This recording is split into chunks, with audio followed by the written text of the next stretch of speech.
कि दामा शेठ का घर आंगन हर्षोल्लास से महक रहा था। माता गौड़ाई की खुशी का तो ठिकाना ही नहीं था। आखिर वो अपने वैरागी बेटे को राग की राह पर जो खींच लाई थी।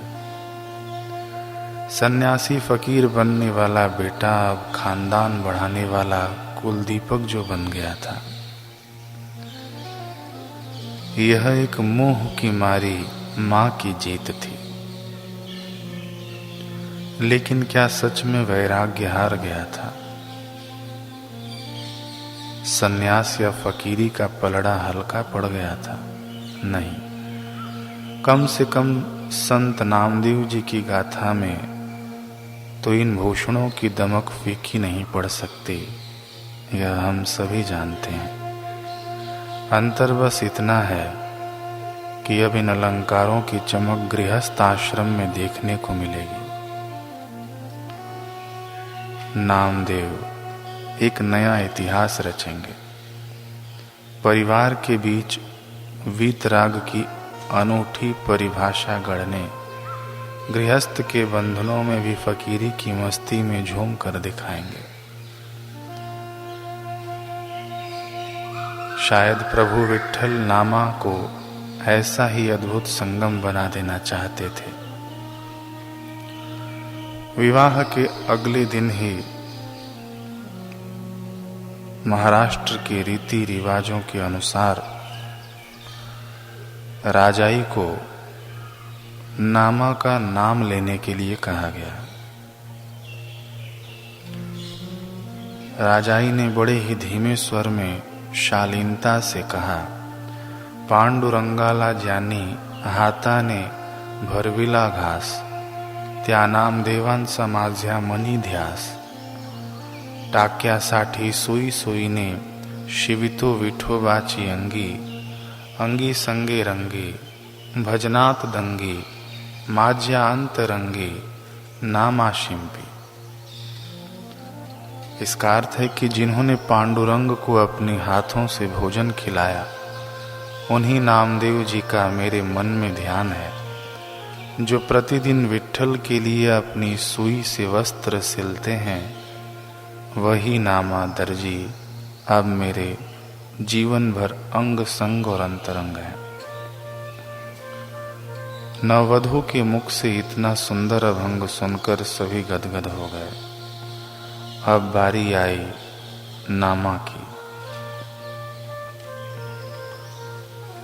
नामा मन ही मन कहने लगा कि राजाई, तेरे मन में विट्ठल के इस तुच्छ से दीवाने का वास है, पर मेरे मन में तो स्वयं विट्ठल ही समाये हैं। उन्हीं की धुन है, उन्हीं का नाम धन है, और कोई तार इस हृदय की वीणा में नहीं बजती। परंतु नामा अपने इन भावों को सीधे सीधे कैसे रखें, वो भी विवाह के प्रसंग में, वो भी इस रंगारंग के अवसर पर।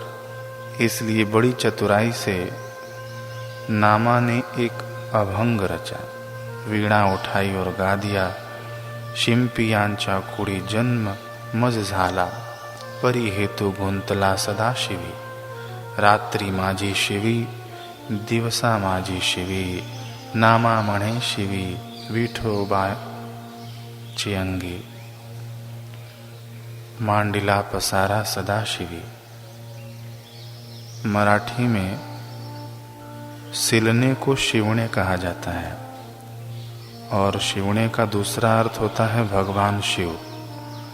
इसलिए नामा ने खूब बुद्धिमत्ता से ऐसा अभंग रचा जिसके दोहरे अर्थ निकलते थे। नामा ने कहा, दर्जी के कुल में मेरा जन्म हुआ, अब मेरा मन निरंतर शिवणे में लगा रहता है। शिवणे का अर्थ होगा सिलने और दूसरा अर्थ हो जाएगा शिव। मेरा मन निरंतर शिवणे में लगा रहता है, दिन में भी शिवणे, रात में भी शिवणे। शिवणे के सिवाय मुझे कोई चिंता और चिंतन नहीं रहता। सुई धागा कैंची जितना भी एक दर्जी का संसार होता है, वह सब मेरा शिवणे तक ही सिमट चुका है। अभंग सुनकर घर वालों को लगा कि नामा समझदार हो गया।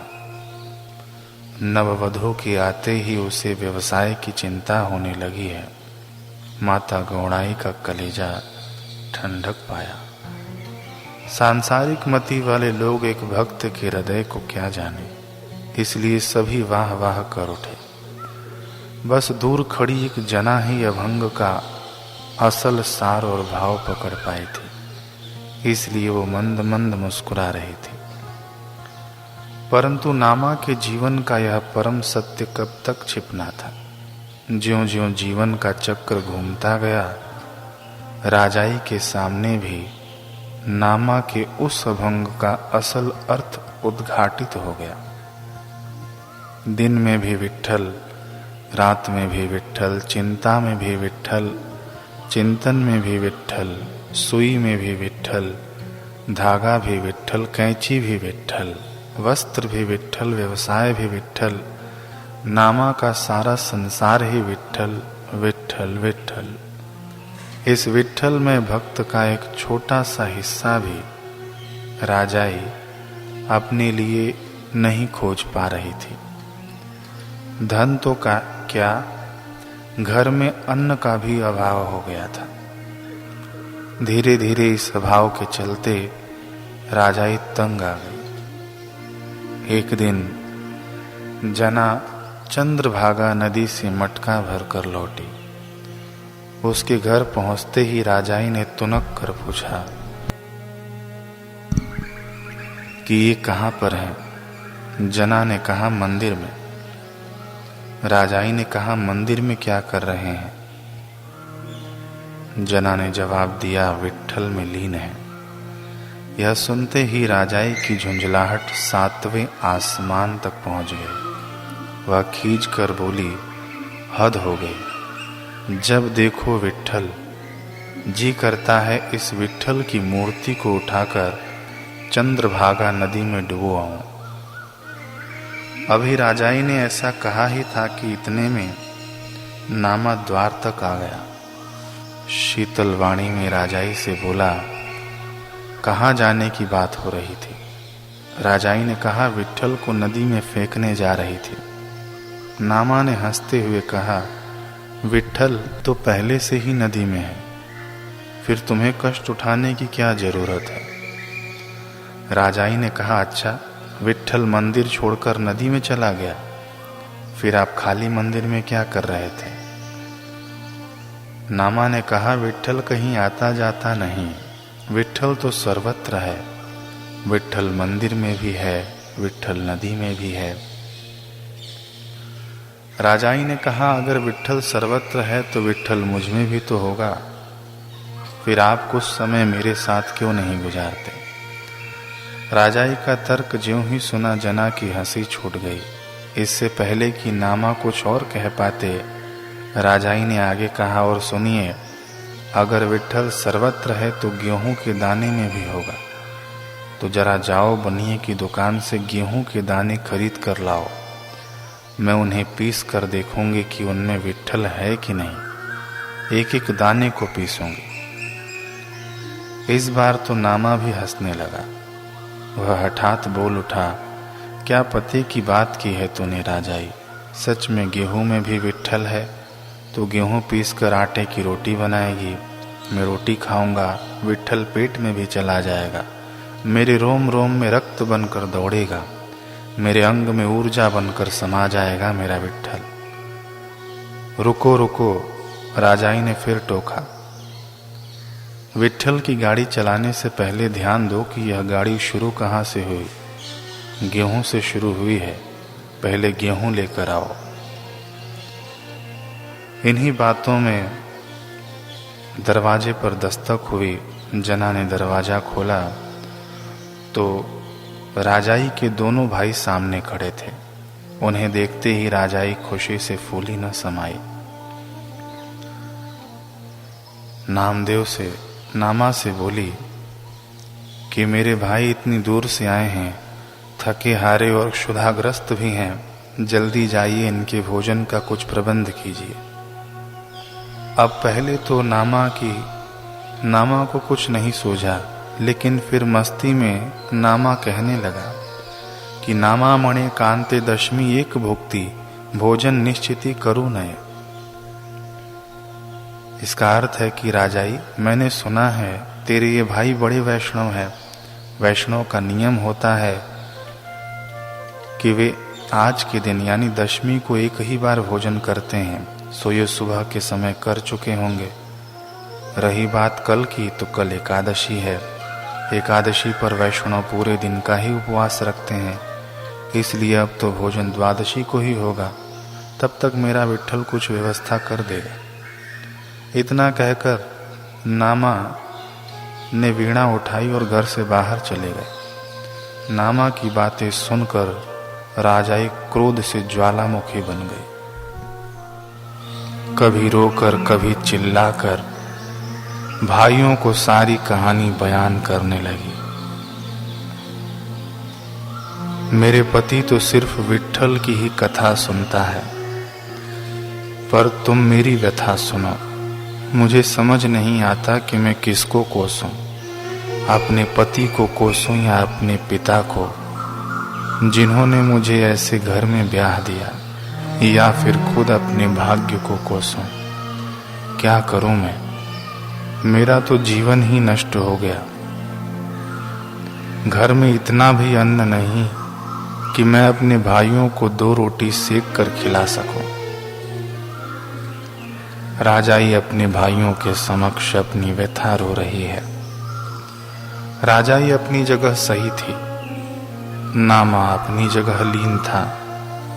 फिर न्याय किसके पक्ष में हो? यह एक अलबेली पहेली थी। अब उस वचन को निभाने का समय आ गया था जो श्री कृष्ण ने हजारों वर्ष पहले उच्चारा था। योगक्षेम वहाम्यहम्, अर्थात मैं अपने अनन्य भक्त का योगक्षेम वहन करता हूं। मतलब कि जिसका अन्य कोई नहीं है, ऐसे अनन्य भक्त को अप्राप्त वस्तु प्राप्त कराता हूं और उसकी प्राप्त वस्तु की रक्षा करता हूं। अपने इसी सनातन व्रत को निभाने के लिए प्रभु ने एक प्यारी लीला की।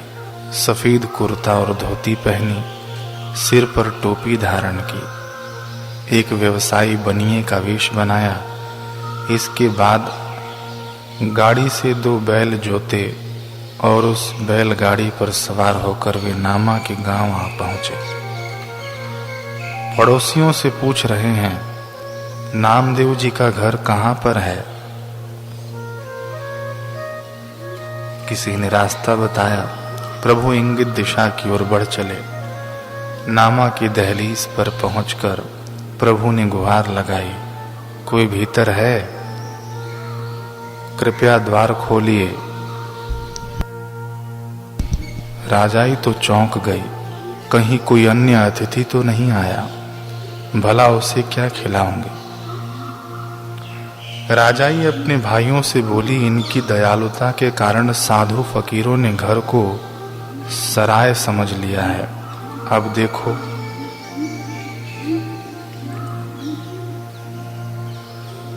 कोई न कोई अतिथि आ ही जाता है। मैं भी क्या करूं? घर में अन्न का दाना नहीं। क्या हवा पानी का भोग लगाऊं इन राहगीरों को? राजाई बड़बड़ा ही रही थी, तभी बाहर से फिर स्वर उभरा, द्वार खोलो, मैं बनिया केशव सेठ हूं। नामदेव जी हैं क्या भीतर? राजाई और ज्यादा घबरा गई।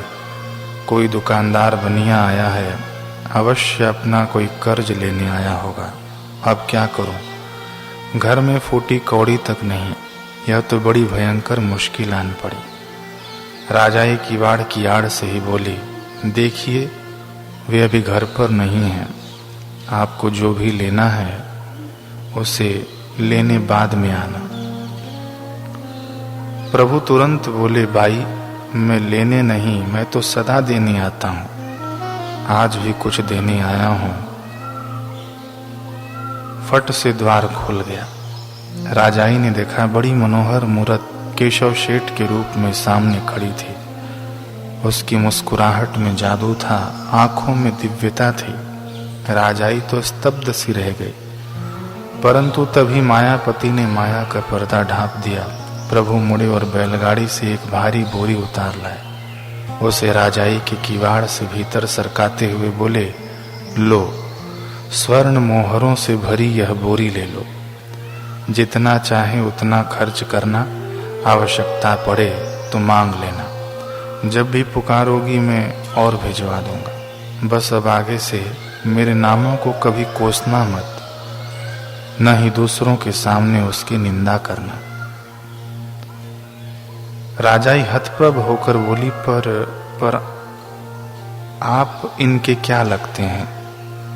प्रभु ने कहा, ये समझ लो, मैं तो उसका सर्वस्व हूं।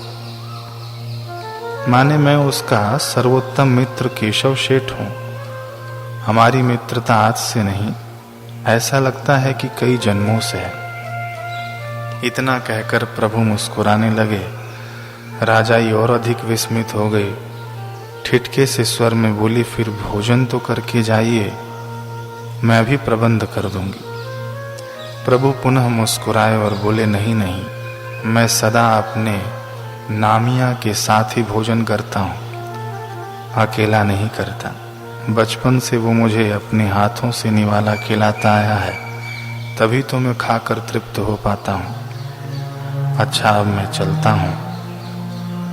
बड़ी चंचल मुस्कान बिखेरते हुए प्रभु मुड़े और चले गए। राजाई योग माया के ताने बाने में उलझी पुलझी सी रह गई। कुछ समय बीता, उसे कुछ समझ न आ रहा था। खैर, अब अन्य किसी उलझन की परवाह किसे थी। मोहरों से भरी बोरी सामने थी। कई पुश्तें बैठकर खाएं तो भी अभाव न आए, ऐसी संपदा दे गए थे केशव सेठ नाम के परम मित्र। राजाई ने झटपट बोरे को उठाया और अपने कमरे में सुरक्षित स्थान पर रख दिया। फिर उसमें से मुट्ठी भर मोहरें ली और जौहरी के पास जाकर नकद रकम ली। इन रुपयों से ढेर सारा गेहूं, दाल, चावल, मसाले, घी, तेल और सब्जियां खरीदी। सारी खरीदारी करके खुशी खुशी घर पहुंची। बड़े चाव से रसोई सजाई। साग सब्जी, पूरी, हलवा और मिष्ठान पकाए। इतने में राजाई के भाई, जो कि कार्यवश बाहर गए हुए थे, वे भी घर लौटे। राजाई ने अति प्रसन्नता से अपने भाइयों को भोजन कराया। बड़े ही तृप्त होकर वे चले गए। संध्या हो चली। घर के द्वार पर वीणा वादन सुनाई दिया। विठ्ठल विठ्ठल जय हरि विठ्ठल, पांडुरंग विठ्ठल जय हरि विठ्ठल, जिसे सुनते ही अक्सर राजाई खींच उठती थी। अपनी जुबान के तरकश में तानों और उलाहनों के तीर तैयार रखती थी, परंतु आज घर के भीतर का मौसम बड़ा उत्सवमयी था। रसोई घर से स्वादिष्ट व्यंजनों की सुगंध उठ रही थी। राजाई भी आंगन में प्रतीक्षा कर रही थी। विठ्ठल विठ्ठल जय हरि विठ्ठल, आज ये धुन कुछ मनोहर लग रही थी। राजाई के होठों पर विशेष मुस्कान थी। नामा के घर भीतर प्रवेश करते ही वह बोली, आ गए आप, चलिए शीघ्र ही हाथ मुंह धो लीजिए, मैं आपके लिए भोजन परोस देती हूँ। नामा आश्चर्यचकित रह गए। हैरानी से पूछ बैठे, आज दीपावली है क्या? राजाई बोली, ऐसा ही समझ लीजिए, हमारे जीवन में तो आज ही वास्तविक दिवाली है। आपके परम मित्र आए थे। और राजाई ने प्रसन्नता के वेग में सारा वृतांत सुना डाला। नामा ने तुरंत पूछा, नाम क्या था उसका? राजाई बोली, केशव सेठ। केशव? नामा एक पल में सारी बात समझ गया। राजाई का अनुमान था कि नामा उसकी प्रसन्नता की वेग धारा में अपनी भी धारा मिलाएगा। वह भी खुशी से बावला सा हो जाएगा, लेकिन यह क्या, सब कुछ अनुमान से उल्टा निकला। नामा के नैन सजल हो उठे। नामा जोर जोर से चीख चीख कर रोने लगा। हाथों से वीणा फिसल गई, मानो उन्माद का दौरा पड़ा हो।